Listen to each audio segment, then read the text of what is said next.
Unforgiven 3, who'da thunk? You know, Unforgiven would spawn, the story would make it to the third. Right. And who knows? But yeah, that's really one of the only songs that has continued on in Metallica albums. You know, somewhat of a storyline of, you know,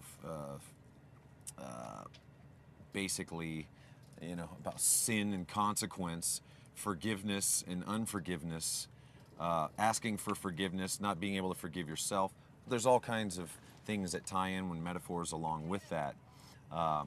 This time tied in around a ship lost at sea kind of vibe. So it's got a real lonely feel to it. Really love that. You know, adrift at sea, really very lost. But also still sticking with some of the theme on how the Unforgiven was written, riff-wise and into chorus and things like that.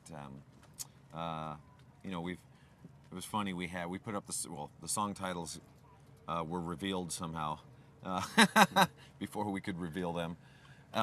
And Unforgiven 3, people were, oh, how cheesy, how terrible. Oh, it must be the instrumental, you know. Lots of talk, you know, lots of, you know, you get the chat room.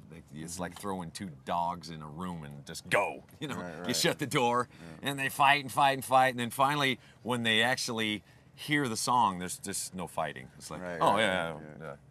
It's kind of funny. But it creates a vibe. It creates, you know, tension, or it creates, you know, some angst about the stuff coming out.